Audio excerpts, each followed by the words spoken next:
This video is about programming basics and looking at sub-programs.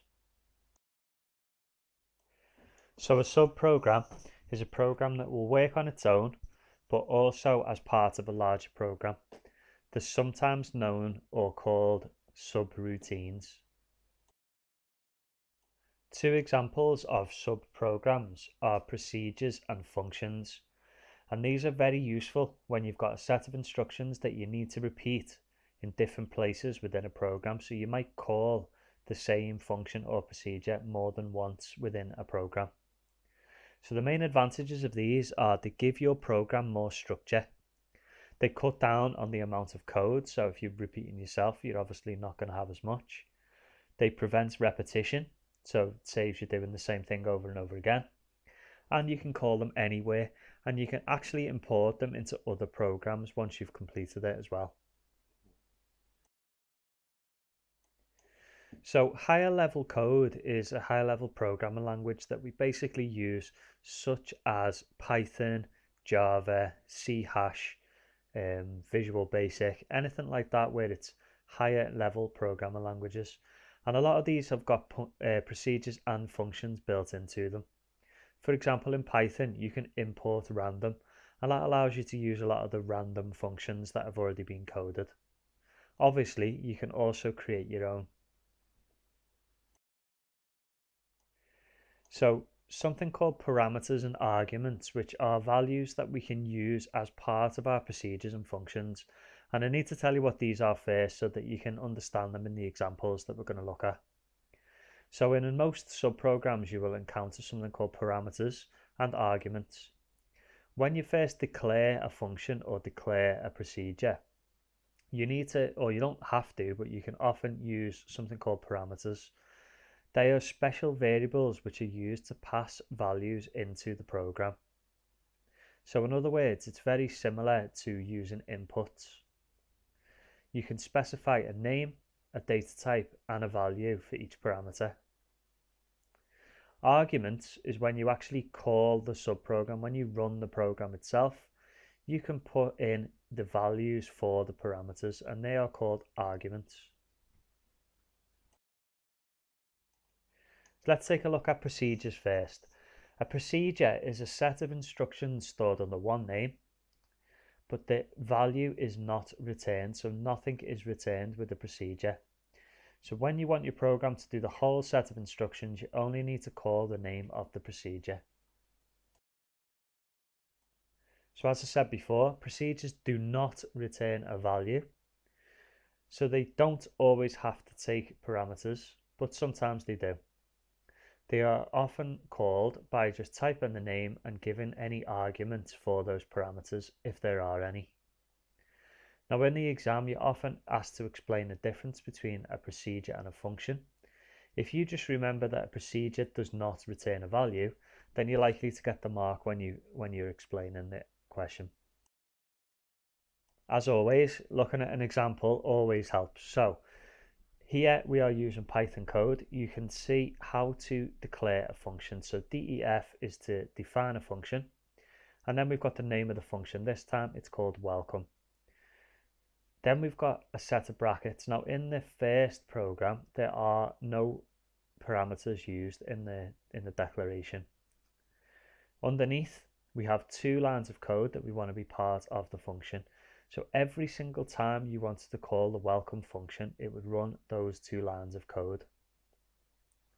And the next one down, we've got a better welcome. So how can we make that first program a little bit more kind of personalized? We're going to call it better welcome, and we're going to use a parameter. And the parameter is helping to pass an input into the procedure. So the next line down is hello, name, and it's going to insert whatever the argument is into that line of code. So at the bottom of the screen, call the function better welcome Jeff. That is calling a function, and we're passing this argument into the code. So this is an example procedure in Python.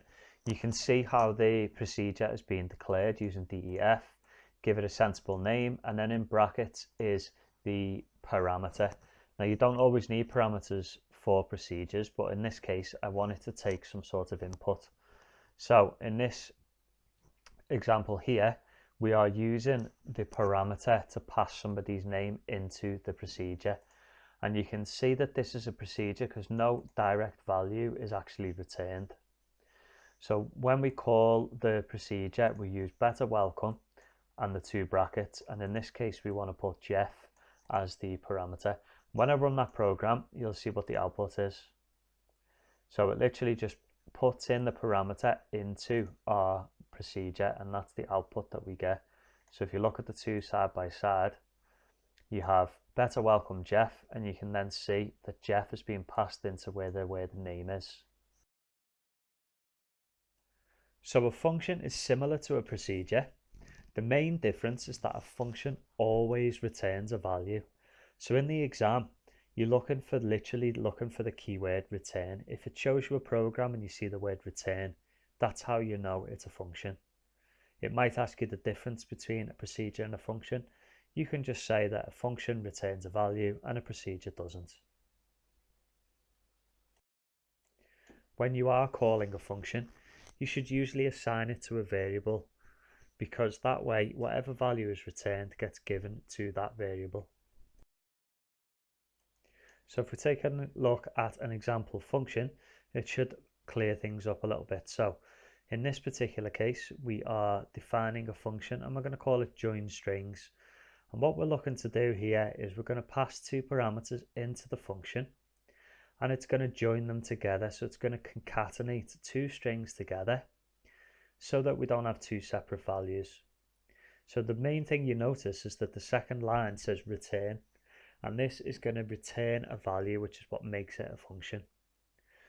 At the bottom, we are calling the function, and what we're doing is we are assigning the returned value to a variable. And at first this might confuse you a little bit, but if I just create a variable called subject, rather than ask the user to input it, if I call a function and call it join strings and put two arguments in, it can automatically join the two words together into one. And then when I print it out, it's now concatenated into one string. I've labeled here the parameters when it's defining a function and the arguments when we call a function. This is a slightly better, more useful example. Say you wanted to work out the volume of some sort of oblong cuboid type shape. So we define the function called shapeVol, and we've got three parameters: the height, the width and the depth. And the reason we've got these is because they are the values that you would need to calculate the volume. The second line, volume equals height times width times depth, and then we return the volume, so we return the result of that calculation. Again, when we call the function, we need to assign the returned value to a new variable. So when we call the function, we are assigning the returned value, so the answer, we are assigning it to a variable called shape.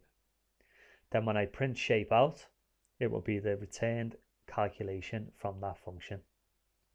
I've labeled again the arguments and the parameters to make it a little bit more clear. So in Python, this particular program, I've already typed in the code for it. We can see that the parameters are in this bracket here. So height, width and depth, whatever values I type in there are the inputs. They are the parameters that are passing the inputs into the function. So I can type anything into there and it will give us the volume of that shape. Run the program